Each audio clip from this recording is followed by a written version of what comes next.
1525 పరిశ్రమ శాఖ మంత్రి గారు. అధ్యక్ష, మొదటి ప్రశ్నకి అవునండి. రెండో ప్రశ్నకి 2,73,00,000 బాకీ ఉంది అధ్యక్ష. అది 3 నెలల్లో కంప్లీట్ చేస్తాం అధ్యక్ష. విజయ్ గారు.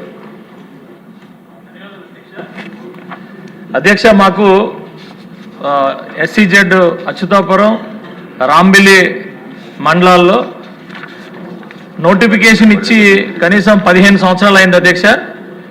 కాకపోతే ఇందులో కేంద్ర ప్రభుత్వం కూడా కొన్ని SEZ నుంచి భూములు ఇవ్వడం జరిగింది అధ్యక్ష. ముఖ్యమైనది ఏంటంటే బాబా అటామిక్ రీసెర్చ్ సెంటర్కి వాళ్ళు డబ్బులు పూర్తిగా కట్టేశారు, కానీ మనం మాత్రం రైతులకి ఇంకా సెటిల్ చేయలేదు అధ్యక్ష. దయచేసి మీ ద్వారా, అంటే ఇప్పుడు మంత్రి గారు అయితే అవునండి అని చెప్పి సమాధానం ఇచ్చారు, ఇది ఇంకొక 3 నెలలు అంటున్నారు. కాకపోతే ఇది 15 సంవత్సరాలు అయింది. దయచేసి ఎంత తొందరగా అవి అన్ని కూడా రైతులకి ఇవ్వాల్సిన నష్టపరిహారం ఇవన్నీ కూడా తొందరగా ఇచ్చి R&Rకి కూడా ఇంకా ఇప్పటికీ కూడా కొన్ని లేఅవుట్లు వేయలేదు అధ్యక్ష. అక్కడ చూస్తే రైతులు ఎక్కువ ఉన్నారు, ఇల్లులు పోయిన వాళ్ళు ఎక్కువ ఉన్నారు. కాకపోతే R&R కాలనీలు ఇవన్నీ కూడా కొంచెం ప్రత్యేకమైన దృష్టి సారించి త్వరగా ఇవన్నీ కూడా సాల్వ్ చేయకపోతే అధ్యక్ష, గ్రామాలు ఎక్విజేషన్ అయిపోయింది. అక్కడ మనం కనీసం అక్కడి నుంచి వాళ్ళని తరలించే పరిస్థితి లేదు. ఇంకొకటి ఏంటంటే అక్కడ కరెంట్ ఇవ్వలేము అధ్యక్ష, వాళ్ళకి నీరు ఇవ్వలేము, రోడ్లు వేయలేము. ఇంకా ఇప్పటికీ కూడా గుడిసెల్లోనే ఉన్నారు 15 సంవత్సరాల నుంచి, ఇదిగో అదిగో అని. అయితే మనం వచ్చిన తర్వాత ఫాస్ట్గానే చేశాం, కానీ ఇది కంప్లీట్ చేయాలనేది మీ ద్వారా అడుగుతున్నాను అధ్యక్ష. ధన్యవాదాలు అధ్యక్ష. యనమల దివి గారు. థ్యాంక్ యూ అధ్యక్ష. ఆంధ్ర రాష్ట్రంలోని అత్యంత పెద్ద సెస్ మా కాకినాడ SEZ అధ్యక్ష. 2006వ సంవత్సరంలో దీన్ని రూపకల్పన జరిగింది అధ్యక్ష. సుమారు 3,200 ఎకరాలకు రైతుల నుండి ఎక్వైర్ చేశారు అధ్యక్ష. ఈ అమాయక రైతులు మొత్తము 2,400 మంది. తొండంగి, ఏవి నగరం, కోదాడ, పెరుమాళపురం, ఒంటిమామిడి మరియు కొత్తపాకల్ పంచాయతీల నుండి ఎకరానికి 3 లక్షల రూపాయలు నష్టపరిహారం ఇచ్చి ఆనాడు కాంగ్రెస్ ప్రభుత్వం రైతులకు అన్యాయం చేశారు అధ్యక్ష. కానీ 2014-2019 మధ్య మన TDP ప్రభుత్వం ఆ నష్టపరిహారాన్ని ఎకరానికి 5 లక్షల రూపాయలు ఇచ్చి వారిని ఆదుకోవటం జరిగింది అధ్యక్ష. కాకపోతే మొత్తం తీసుకున్న 3,200 ఎకరాలలో సుమారు 987 ఎకరాలకు రైతులు ఇంకా నష్టపరిహారం తీసుకోలేదు అధ్యక్ష. వీరి సంఖ్య 1,287 మంది రైతులు అధ్యక్ష. అలాగే అరవిందో, కాకినాడ, గేట్వే పోర్ట్, డివీస్ వంటి సంస్థలు మా భూముల్లో వ్యాపారాలు చేసి కోట్లలో లాభాలు గడిస్తున్నారు అధ్యక్ష. కానీ రైతులకు మాత్రం న్యాయం జరగటం లేదు అధ్యక్ష. మీ ద్వారా గౌరవ ముఖ్యమంత్రి వర్యులకు, రెవెన్యూ మంత్రి వర్యులకు, అలాగే పరిశ్రమల శాఖ మంత్రి వర్యులను కోరేది ఏంటంటే, మా రైతులకు సాధ్యమైనంత ఎక్కువ నష్టపరిహారం ఇచ్చి అదేవిధంగా నిరుపయోగంగా ఉండే భూమిని, ఏ సంస్థకు అలాట్ చేయని భూమిని రైతులకు వాపసు ఇవ్వాల్సిందిగా చేతులు జోడించి విన్నవించుకుంటున్నారు అధ్యక్ష. అదేవిధంగా ఇక్కడ ఫ్యాక్టరీస్లో జరుగుతున్న పొల్యూషన్ కూడా అదుపు చేసి రైతులను, మత్స్యకారులను ఆదుకోవాల్సిందిగా వేడుకుంటున్నాను అధ్యక్ష. చివరిగా SEZకు వచ్చిన సంస్థలు మా ప్రాంతానికి ఏమీ న్యాయం చేయట్లేదు అధ్యక్ష.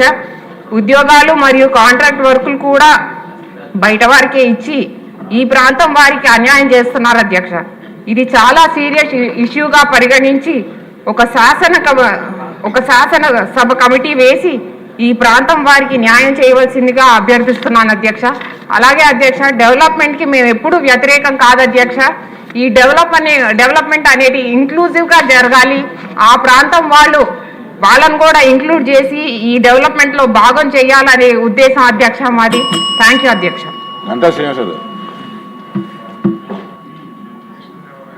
ధన్యవాదాలు.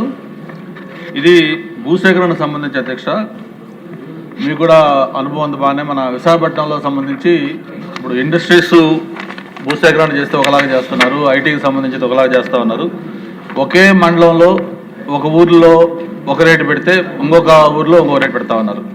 అంతేకాకుండా ఒక దగ్గర ఏమో ల్యాండ్ పూలింగ్ అంటున్నారు, ఇంకో దగ్గర ఏమో ల్యాండ్ అక్విజిషన్ అంటున్నారు, ఇంకో చోట ఏమో ఇంకోటి చేస్తూ ఉంటే, అలాగే విలేజ్ల్లో కూడా ఒక మండలంలో 2-3 విలేజ్లు ఉంటే ఒక విలేజ్లో ఒక ప్రైసు, లేకపోతే ఒక విలేజ్లో ఒక ప్రైస్, ఇట్లా చాలా ఇదిగా ఉంటుంది. అక్కడ రైతుల్లో కూడా అన్రెస్ట్ వస్తుంది. కాబట్టి దీనికి ఏదైనా ఒక యూనిఫామ్ పాలసీ, మీరు అది ఇండస్ట్రీస్ తీసుకుంటారా, ఐటీకి తీసుకుంటారా, లేకపోతే ఎడ్యుకేషన్ ఇన్స్టిట్యూట్స్ తీసుకుంటారా, దేనికి తీసుకున్నా కూడా అట్లీస్ట్ ఒక జిల్లా యూనిట్ లేదా ఒక మండలం ఒక యూనిట్ తీసుకొని అన్ని గ్రామాల్లో కూడా ఒక యూనిఫామ్గా పెట్టకపోతే అక్కడ పబ్లిక్లో రైతులు కానీ వాళ్ళందరూ కూడా చాలా అన్రెస్ట్ వస్తుంది. ఇప్పుడు మా దగ్గర ఎగ్జాంపుల్ తీసుకుంటే మొన్న గూగుల్ తల్లువాడ వచ్చింది అధ్యక్ష, దానికి ఒకలాగా మనం అక్విజిషన్ చేసాం. ఆ పక్కనే మళ్ళీ వేరేగా ఊర్లలో ఇంకోలాగా చేస్తున్నాం. కాబట్టి దీన్ని కొంచెం ఒక యూనిఫామ్ పాలసీ అది మీరు ల్యాండ్ అక్విజిషనా, ల్యాండ్ పూలింగా, లేదు ఇంకోట. అలాగే రేటు కూడా ఒక మండలంలో అట్లీస్ట్ అన్ని విలేజ్ల్లో సేమ్ ఒక రేటు, అలాగే ఎన్ని టైమ్స్ ఇస్తామంటే కూడా ఒక పాలసీ కింద పెట్టకుండా అది మన డిస్క్రిప్షన్ పెట్టుకునేసరికి కొంచెం ఇర్రెగ్యులారిటీస్ అవుతుంది అధ్యక్ష. రిషి గారు. అధ్యక్ష, మనకి అచ్యుతాపురం అండ్ రాంబల్లి ఎస్సీజెడ్ది సభ్యులు చెప్పినట్లు అధ్యక్ష, దాదాపు 9,200 acres అక్కడ అక్వైర్ చేయడం జరిగింది అధ్యక్ష.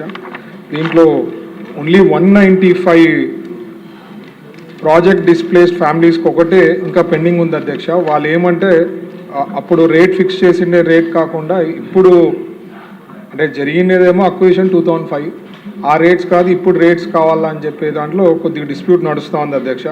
So that is the reason for delay. లేకపోతే 2.73 crores ఇచ్చేకి ఏపీఐసికి ఇష్యూనే కాదు అధ్యక్ష. So that discussion is going on. Collector గారు కూడా రెగ్యులర్ ఫాలోఅప్ చేస్తున్నారు. అది అయినంత త్వరలో సార్ట్అవుట్ చేస్తే బాగుంటుంది అధ్యక్ష. ఈవెన్ సభ్యులు కూడా రిక్వెస్ట్ చేస్తున్నాం వాళ్ళతో మాట్లాడి కోఆర్డినేట్ చేసి అక్కడ ఉండే వాళ్ళతో. ఎందుకంటే అప్పుడు ఒకరికి స్టార్ట్ చేస్తే అప్పుడు రేట్లది కాకుండా ఇప్పుడు రేట్లది ఎవరికన్నా ఇచ్చినామంటే ఇంక అందరూ అడుగుతారు కదా అధ్యక్ష. సో అది that is the major issue. లేకపోతే 2.73 crore అనేది it's not a big amount అధ్యక్ష to settle. That's the major issue. అదే కాకుండా ల్యాండ్ అక్విజిషన్ చేసేటప్పుడు different formats, different subjects, different area, different సబ్జెక్ట్స్లో బట్టి డిసిషన్ తీసుకుని ఇచ్చాను. ఇంక్లూజివ్ గ్రోత్ ప్రకారం ప్లాన్ చేసి చేస్తుంటారు అధ్యక్ష. ఒక్కొక్క చోట పూలింగ్ అనుకోండి, ఒక చోట అక్విజిషన్ అనుకోండి. It all depends on the situation. అక్కడ ఏది బెటర్ పద్ధతిలో పోతే బాగుంటుంది, బెనిఫిట్ అయ్యేది. అల్టిమేట్లీ గవర్నమెంట్ చూసేది వాళ్ళకి ఎక్కడ ఎక్కువ నష్టం కాకుండా ఉండే దాన్ని బట్టి ప్లాన్ చేసి డిసైడ్ చేస్తుంటాం అధ్యక్ష. అలాగే కాకినాడ ఎస్సీజెడ్కి సంబంధించింది అధ్యక్ష, అక్కడ కూడా కొన్ని ఇష్యూస్ అన్నారు. సభ్యులతో మాట్లాడి అది కూడా సార్ట్అవుట్ చేస్తాం అధ్యక్ష. ఇంకేమన్నా అంటే ఆల్రెడీ అక్కడ కూడా 4,000 acres దగ్గర తీసుకున్నారు. కొంతమంది ఫార్మర్స్ దగ్గర ఇష్యూ ఉంటుంది. దీనికి డీటెయిల్గా కాకినాడ ఎస్సీజెడ్కి సంబంధించింది అయితే ఇక్కడ details only few farmers are issues ఉంది అధ్యక్ష. అది కూడా మాట్లాడి కలెక్టర్ గారితో మా అధికారులతో మాట్లాడి సార్ట్అవుట్ చేస్తాం. Thank you. ఆల్రెడీ ఆన్సర్ అయిపోయింది కదా. వీళ్ళు చెప్పిన దానికి, మంత్రి గారు చెప్పిన దానికి గ్రౌండ్ లెవెల్ అలా లేదు అధ్యక్ష. 15 సంవత్సరాల నుంచి మనం పెండింగ్